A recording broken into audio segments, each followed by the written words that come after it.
What's up, YouTube? So today's video is on a little thing I like to call lines of flow. So I've had a couple people ask me what I meant by that, and I thought I would jump in and give you guys a little description. I like to think that there's three different types of flow your piece can have. So the first one is like the overall flow of the piece, and this is more so how the design or the piece is actually composed. You're making sure that when you see something from a very far distance, it kind of looks like it makes sense. This is best illustrated with, like, say you have a belt. You could have a belt where the flow goes from one end all the way to the other, or you could have a belt where, maybe there's a name across the back and then you have two pieces of flow going around. Now, the second kind of flow a piece could have, this is more so like specifically talking about when you see floral tooling. You want to make sure that flow is nice and smooth and even, and circles are nice and circular. You don't want a circle that's kind of like an oval, or like say you have these really nice waves, you might have a wave that kind of chops flat in one part, or maybe it dives down too quickly. This is kind of like the next layer in. This is like the mid-level flow of floral tooling. Now, what I like to call lines of flow. Now, this is the smallest, most zoomed in perspective of flow that you can kind of have. I want to explain it in a roundabout way. I'm just going to jump into this video and explain what I like to call lines of flow. So to best illustrate this, we have, these completely even pieces of canvas to work with. So a nice roundabout way of thinking of lines of flow is in terms of quantity. It's not necessarily how well a piece flows. It's not really like an abstract idea, and you don't necessarily need 1,000 lines of flow. But when we talk about a floral carving, let's say we have something like this. These are going to be petals basically, right? I'm kind of doing this quickly. I'm not trying to win any awards with this floral. So as you can see here, we got 4 petals. We have 1, 2, 3, 4 petals. So you could think of this as having 4 lines of flow. However, if you want to look at it a little bit deeper, there's actually more lines of flow than that. How I like to think about it is actually every single one of these long carves is a point of flow. You have 1, 2, 3, 4, 5. So there's 5 lines of flow. Now you could do the same thing, basically the same exact design, where we're gonna do, and then we do a ton of little petals. And you can go like this and fill up this space more. You'll notice this second one looks a little bit more elegant, a little bit more flowy, because you have these thinner petals that stretch farther. So proportionately, these petals flow really long. Or you can go to the extreme, where we're almost doing like a finger cut style. As you can see, this piece, it does look more flowy. So that's an easy way of kind of understanding what we're going for. The trick with being a leather crafter is you want to try and create as much flow as possible, but you don't want to sit there and have to tool 8,000 petals like this. This is only like a 1 by 4 inch rectangle versus, having to tool a whole belt or a whole, bag or book or something that you're doing 1,000 carves on. With that being said, time is always of the essence. So how do you create the most lines of flow possible without having to sit there and tool, 20 lines? The first one has 4 petals, 1, 2, 3, 4. The second one has 1, 2, 3, 4, 5, 6. And this last one has 1, 2, 3, 4, 5, 6, 7, 8. So how do we achieve this much flow while still trying to minimize the amount of carves and bevels that we have to do? Having lines of flow doesn't just mean carves, doesn't just mean petals, but what we're going to try and achieve is to make this much more simple design here try and look as long and elegant and flowy as this one over here. What we do is we're gonna act like this is an actual piece that I'm working on. So what we're gonna start off with is really trying to get the lines of flow that we have to pop out.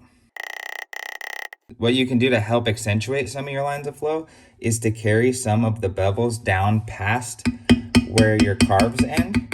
You can bring it all the way out here.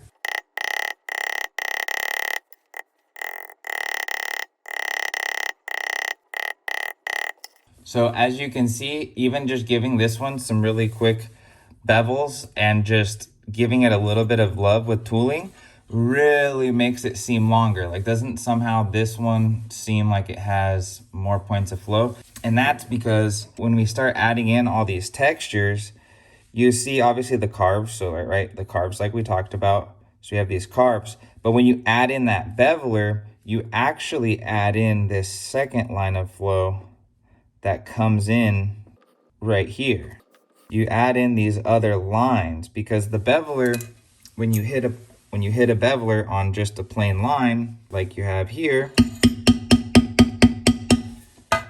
not only do you have the line right here, you have this drop shadowing effect that comes here. And you get this second line. What was originally 4 lines now becomes 1, 2, 3, 4, 5, 6, 7, 8, 9, 10. You double your lines of flow. Now, I don't know if we can do that, but we're gonna try our best. So another thing that I like to do to add lines of flow is taking this thumbprint tool.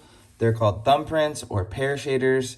Mine look like this, kind of longer oblong shape. Some people use ones that look like this, a little bit more pear-shaped. I like these elongated ones. And what we're gonna do now is come in and smack in the center of these petals to kind of give them some three-dimensional effects.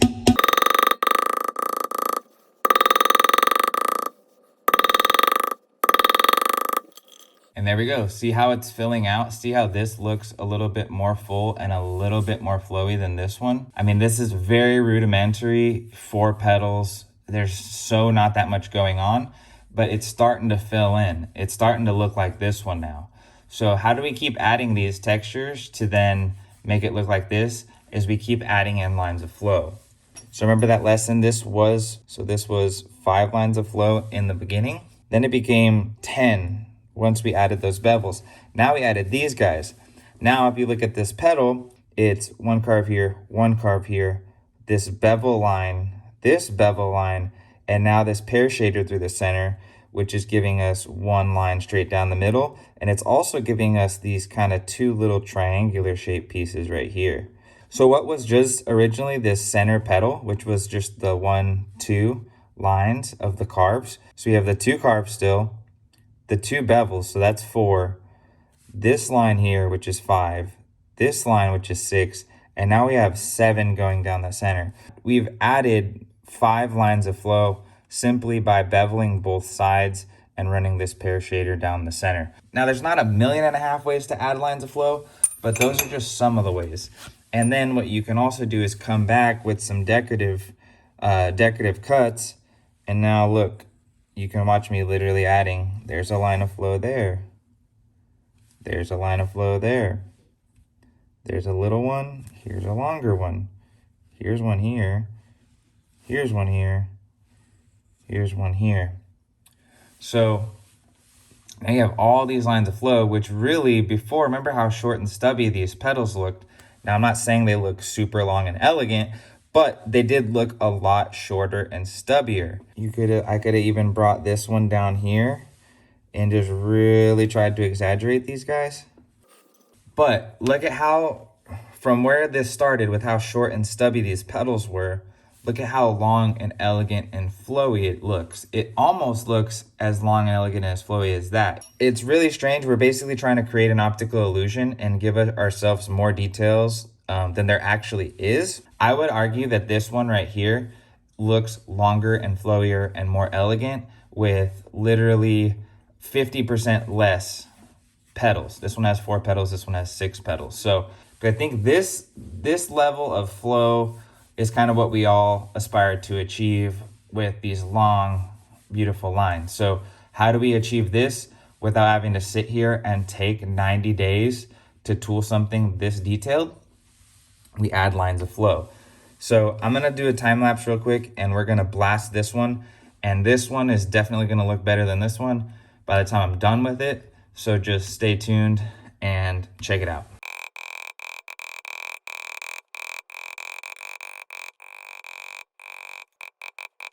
So if you actually look at it at a real quick glance, it almost looks the same. So just by beveling it, we've kind of give it the optical illusion that these two have the same amount of lines. Do you guys see that? At a quick glance, you see how we're starting to get the effect of having this many lines by adding these extra lines of flow.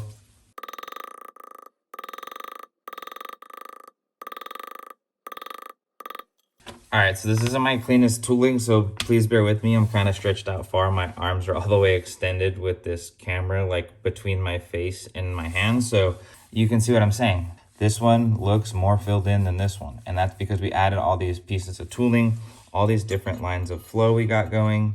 I hope this stuff makes sense. Just for fun, because I'm this far into it, I'm going to actually just tool this guy and show you guys a comparison of how much longer and more flowy and elegant each piece looks just by adding in these textures and this tooling and kind of getting it, you know, finished out with all these really long lines here.